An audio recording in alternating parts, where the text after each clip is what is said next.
সহকর্মীবৃন্দ, আসসালামু আলাইকুম। আপনাদের জন্য এই স্মার্ট কনসোর্টিয়ামের কর্ণধার আমি সরফরাজ। আপনাদের জন্য যেমনটি এই channel smart learning heritage YouTube চ্যানেলে আমরা বিভিন্ন উপাদান উপস্থাপন করছি এবং আপনারা দেখছেন, আশা করি আপনাদের কাজে লাগছে। অত্যন্ত গুরুত্বপূর্ণ একটি টপিক এবং বিষয় নিয়ে আজকে এই উপস্থাপনা আমরা করতে যাচ্ছি সহকর্মীবৃন্দ। সেজন্য এই ভিডিও ক্লিপটি অবশ্যই না এড়িয়ে শেষ পর্যন্ত দেখুন, খুবই কাজে আসবে।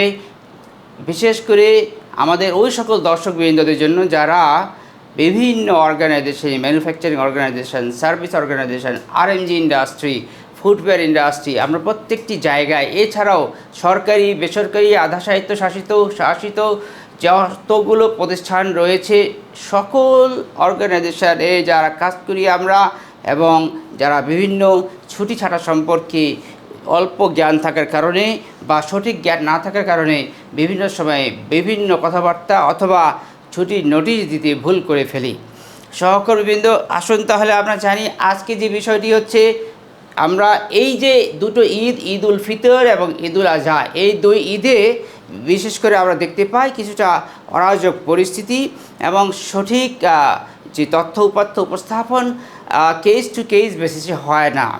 আর সেজন্য বিভিন্ন আরএমজি ইন্ডাস্ট্রিতে বিশেষ করে আমরা দেখতে পাই বেশ কিছু অসন্তোষ এবং সকল শ্রমিকদের মাঝে কি হয় যে তারা সঠিক নোটিশটা পান না, সঠিক কথাবার্তা হয় না, তাদের সাথে কথোপকথন বা যে সকল যে কমিউনিকেশনগুলো করা হয় সেটি সঠিক হয়ে ওঠে না। আসুন তাহলে আমরা জানি তার আগে যে ঈদের ছুটি, এই ঈদ উল আজহার ছুটি বিশেষ করে 5 দিন হবে নাকি 10 দিন হবে।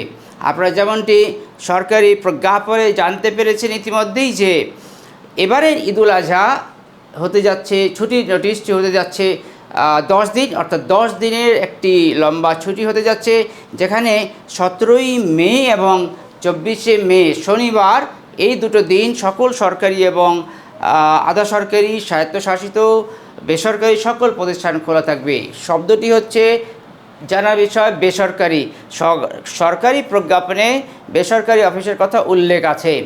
লক্ষ্য করুন, বেসরকারি অফিস তো প্রায় অফিস, বেশিরভাগ অফিস তো শনিবার খোলা থাকে, কিছু কিছু প্রতিষ্ঠান বন্ধ থাকে, কিন্তু যে সকল প্রতিষ্ঠান বেসরকারি প্রতিষ্ঠান শনিবার খোলা থাকে, তাহলে ওই দুটো দিনের যে কথাটা বলা হলো সেটা তো সরকারি, আধা সরকারি প্রতিষ্ঠানের জন্য প্রযোজ্য হবে, তারা তো কাজ করিয়ে নেবেন। কিন্তু বেসরকারি প্রতিষ্ঠান কী করবেন? অবশ্যই অন্য শুক্রবার কাজ করিয়ে নিয়ে সেই যে প্রজ্ঞাপনের সাথে সম্পৃক্ত থেকে ছুটি নোটিশ করতে পারেন। আমি বিস্তারিত একটি অঙ্কনের মাধ্যমে, বোর্ডে অঙ্কনের মাধ্যমে আমি একটু বোঝানোর চেষ্টা করব। তার আগে কিছু কথাবার্তা বলি, আপনারা শুনুন, খুব কাজে আসবে এবং আপনারা সম্যক জ্ঞান এই ছুটি সংক্রান্ত যে অরাজক পরিস্থিতি সে সম্পর্কে পেয়ে যাবেন। দর্শকবৃন্দ, ছুটি সম্পর্কে বলতে গেলেই বলতে হয় যে ফেস্টিভ্যাল লিভের কথা বলা হয়েছে শ্রম আইন এবং বিভিন্ন যে আইন রয়েছে বিভিন্ন প্রতিষ্ঠানের জন্য। আমরা এখানে আলোচনা করছি শ্রম আইন 2006 এর আলোকে সকল কারখানা প্রতিষ্ঠান, বেসরকারি প্রতিষ্ঠানের জন্য কিভাবে এটি অ্যাপ্লিকেবল হবে বা প্রযোজ্য হবে। সকল শ্রম আইন অনুযায়ী সকল প্রতিষ্ঠানে কর্মরত সকল কর্মীদের জন্য বলা হয়েছে 11 দিন ফেস্টিভ্যাল লিভ দিতে হবে। 11 দিন ফেস্টিভ্যাল লিভ বা উৎসব ছুটি দিতে হবে। দর্শকবৃন্দ, তাহলে এই 11 দিনের সাথে সাথে আর কি কি ছুটি এখানে প্রযোজ্য হয়? সাপ্তাহিক ছুটি, এ বিষয়ে আমরা আলোচনা করব। আমরা আলোচনা বলছি যে এই ফেস্টিভ্যাল লিভের সাথে উইকলি যে ডে রয়েছে, উইক অফ রয়েছে, এর সাথে ক্যাজুয়াল লিভ, এর সাথে সিক লিভ, ম্যাটারনিটি লিভ এবং আর্ন লিভ, এই জাতীয় ছুটির কথা উল্লেখ করা হয়েছে। সকল ছুটির পরেও আবার বলছি, সাপ্তাহিক ছুটি এবং ফেস্টিভ্যাল লিভ, এই দুটো বিষয় নিয়ে আমরা একটু পরেই আপনাদেরকে দেখাতে চলেছি। তাহলে আশা করি সকল বিষয়টি ক্লিয়ার এবং পরিষ্কার হয়ে যাবে সকলের কাছে।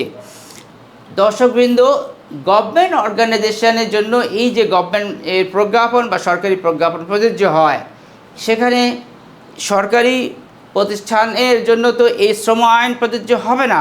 যেখানে শ্রম আইন প্রযোজ্য হবে না সেখানে অবশ্যই সেই মোতাবেক কারখানা বন্ধ থাকবে। কিন্তু যে সকল প্রতিষ্ঠান বিশেষ করে আরএমজি যে ইন্ডাস্ট্রিগুলো, এক্সপোর্ট ওরিয়েন্টেড ইন্ডাস্ট্রিগুলো, ফুটওয়্যার ইন্ডাস্ট্রিগুলো, এই ইন্ডাস্ট্রিগুলো তো রফতানি 100% রফতানির সাথে সম্পর্কযুক্ত। লক্ষণীয় বিষয়, এই 100% রফতানির জন্য লম্বা সময় যদি কারখানা বন্ধ থাকে তাহলে কিভাবে এলসি মোতাবেক সঠিকভাবে শিপ আউট করা সম্ভব হবে বাংলাদেশ থেকে পণ্য? খুব কঠিন হয়ে যায়। সাপ্লাই চেইন সিস্টেমে এটি সম্ভব হয় না, বিধায় আমাদের জন্য অর্থনৈতিকভাবে বিশেষ ক্ষতির কারণ হয়ে দাঁড়াতে পারে। আর সেজন্যই এর সাথে সাথে আমাদের শ্রমিক ভাই বোনদের কথা, সকল কর্মী বাহিনীর কথা মাথায় রেখেই আমাদের যে সকল নিয়োগকর্তা রয়েছেন, মালিক রয়েছেন, তারা কারখানাগুলো এবং অফিস আদালতগুলো বন্ধ করে থাকেন। আমরা দেখতে পাই সরকারি প্রজ্ঞাপনে জরুরি যে সকল শিল্প বা জরুরি যে সকল উৎপাদন ব্যবস্থা, সেই সকল উৎপাদন ব্যবস্থার ক্ষেত্রে সংশ্লিষ্ট কর্মকর্তার উপরে ছেড়ে দেওয়া আছে, তারা সিদ্ধান্ত গ্রহণ করবেন। বিভিন্ন সময় আমরা ব্যাংকগুলো খোলা রাখতে দেখেছি। যাই হোক, আজকে যে মুখ্য বিষয়টি আমরা আলোচনা করছি দর্শকবৃন্দ, সেটি হচ্ছে এই ঈদুল আজহার ছুটি কি 5 দিন দিব নাকি 10 দিন দেব? আসুন আমরা একটু বোর্ডে যাই। বোর্ডে আমরা দেখি আগে উইক অফ বলতে কি বোঝায় এবং এই 10 দিন ছুটি হলে কিভাবে ছুটি দেব, এই বিষয়গুলো নিয়ে আমরা একটু বিস্তারিত আলোচনা করব। তখন আশা করি সকলের কাছে সহজ হয়ে যাবে। লক্ষ্য করুন দর্শকবৃন্দ, প্রত্যেক বছরের শুরুতেই, শুরু হওয়ার আগেই সরকারি নোটিশের মাধ্যমে কোন কোন দিন ছুটি থাকবে সেটি কিন্তু ব্যাখ্যা করে দেওয়া হয়। এই লক্ষ্যে গত ঈদ উল ফিতরে 2025-এও একটি অরাজক পরিস্থিতি সৃষ্টি হওয়ার কারণে বাংলাদেশে আরএমজি ইন্ডাস্ট্রি যারা পরিচালনা করেন তাদের যে অ্যাসোসিয়েশন বিকেএমই এবং বিজিএমইএ, তারা একটি প্রজ্ঞাপন বা নোটিশ জারি করেন। সেই নোটিশে কিন্তু খুব সুন্দর করে উল্লেখ আছে যে এই প্রত্যেকটি কারখানা শ্রম আইনের ধারা 118 মোতাবেক কী করবেন, ঈদ উল ফিতরের ছুটি ঘোষণা করবেন। আশা করছি এই ঈদ উল আজহার পূর্বে তারাও একটি নোটিশ প্রদান করবেন, যেমনটি সরকারি প্রজ্ঞাপনে 10 দিন ছুটির কথা উল্লেখ করেছেন। আসলে কি আমরা পারবো 10 দিন ছুটি দিতে? যদি দিতে হয় তাহলে কোন প্রক্রিয়ায় দিব, আসুন দেখি। দর্শকবৃন্দ, যেমনটি আপনাদেরকে একটু আগে বলছিলাম যে বোর্ডে এসে যদি দিনগুলো উল্লেখ করে সপ্তাহ সম্বন্ধে ব্যাখ্যা করি এবং সপ্তাহে যদি একদিন ছুটি দিতে হবে সেই বিষয়টি আগে বলি, এবং তারপরে কিভাবে আমরা ফেস্টিভ্যাল লিভ 11 দিন ছুটির সাথে সমন্বয় করব বা কোন দিন দেবো, সেই বিষয়গুলো বিস্তারিত আলোচনা করলে সহজে আপনারা বুঝবেন। আসলে আমরা দিনগুলো, সপ্তাহে যে দিনগুলো সেটাকে লিখে নিই দ্রুত। আমরা লিখছি, এখানে লিখছি Saturday, Sunday, Monday, Tuesday, Wednesday, Thursday এবং হচ্ছে এখানে ফ্রাইডে। এই ফ্রাইডে হচ্ছে আসল যে কথাটি, সেটা বোঝা দরকার। এটি হচ্ছে সপ্তাহে একদিন দর্শকবৃন্দ ছুটি দিতেই হবে। তাই ছুটির নোটিশে যদি এই ফ্রাইডেকে একটানা ছুটি হিসেবে গণ্য করেন তাহলে শ্রম আইনের ধারা লঙ্ঘন হবে এবং ছুটির নোটিশটি সঠিক হবে না। আপনাদের জন্য আরও বেশি কঠিন হয়ে যাবে শ্রমিকদেরকে, আপনার অধীনস্থ শ্রমিকদেরকে ব্যবস্থাপনা করা বা ম্যানেজ করা। লক্ষ্য করুন, সাধারণত এই যে প্রজ্ঞাপন, সরকারি প্রজ্ঞাপন দেওয়া হয়েছে 10 দিন, যদিও এটি রপ্তানিমুখী বা অন্য কোনো প্রতিষ্ঠান যেখানে ইতিমধ্যেই 11 দিন ছুটি নিশ্চিত করা হয়, সাপ্তাহিক ছুটি নিশ্চিত করা হয় এবং শনিবার সাধারণত ছুটির দিন নয়, কর্মকালীন দিন বা কর্মের দিন, তাহলে সে সকল প্রতিষ্ঠানের জন্য যদিও এই প্রজ্ঞাপন প্রযোজ্য হবে না, তারপরেও যে বছরে দুটো ঈদ, এবছর দুটো ঈদের কারণে ঈদুল আজহায় কোনো কোনো প্রতিষ্ঠানে 8 দিন, 9 দিন, 10 দিন, কোনো কোনো প্রতিষ্ঠানে 11-12 দিন এই জন্য ছুটি পেয়ে যান তারা, যেহেতু রপ্তানিমুখী শিল্প এবং যে উৎপাদন এর যে চাহিদা এবং উৎপাদনের প্রয়োজন না থাকার কারণে ছুটি দেওয়া হয়ে যেতে পারে। কিন্তু সেই ছুটিগুলো কোথা থেকে সমন্বয় করা হয়? লক্ষ্য করুন, ফেস্টিভ্যাল লিভ বলা হয়েছে বছরে 11 দিন। নর্মালি জাতীয় এবং আন্তর্জাতিক যে সকল দিনগুলো রয়েছে, যেমন জাতীয় 21শে ফেব্রুয়ারি আন্তর্জাতিক মাতৃভাষা দিবস, 1 মে, তারপরে জাতীয় দিবসের ক্ষেত্রে এখানে 16 ডিসেম্বর, 26শে মার্চ, এই সকল দিনগুলো তো বন্ধ রাখতেই হয়। তাহলে ওই সকল দিন এবং 2 ঈদের যে সকল দিনগুলো নির্ধারণ করা থেকে সে সকল মিলিয়ে মোট 11 দিন। এখানে ইম্পর্ট হচ্ছে 11 ডেজ। এই 11 ডেজ তো ছুটি দেওয়াই হচ্ছে, কিন্তু তারপরেও এই যে এক্সট্রা যে দিনগুলো কোথা থেকে সমন্বয় হবে? এই সমন্বয়ের জন্য যেমনটি সরকারি প্রজ্ঞাপনে সরকারি প্রতিষ্ঠান, আধা স্বায়ত্তশাসিত প্রতিষ্ঠান, স্বায়ত্তশাসিত প্রতিষ্ঠানের জন্য বলা হয়েছে 2টো দিন তারা সমন্বয় করে নেবেন, ঠিক তেমনি আমরা এই বেসরকারি প্রতিষ্ঠান বা আরএমজি ইন্ডাস্ট্রিতে কী করি? অন্য দিনগুলো সাধারণ কর্মদিবস হিসেবে কাজ করিয়ে আমরা একসাথে একটানা ছুটি প্রদান করি। আর এই সাধারণ কর্মদিবস করা হয় এই ছুটির আগে বা পরে, এই ছুটির আগে বা পরে কী করা হয়? এই সকল দিনগুলো আমরা কাজ করিয়ে নেই। এখানে রয়েছে এই এই এই এই সকল দিনগুলোতে আমরা যখন ফ্রাইডে আসে, এই ফ্রাইডেগুলো আমরা কাজ করিয়ে নেই।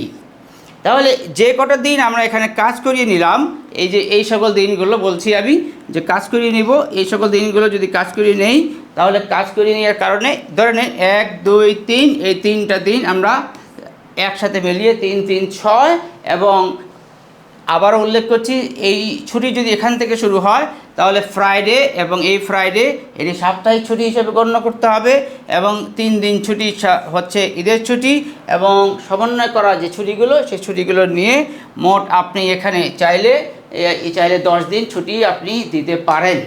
আর যদি এখানে 10 দিন ছুটি মেলাতে না পারেন তাহলে অবশ্যই আনলিভ, ক্যাজুয়াল লিভ অথবা অন্য কোনোভাবে ছুটির সমন্বয়ের মাধ্যমেই কেবল আপনি ছুটি দিতে পারবেন।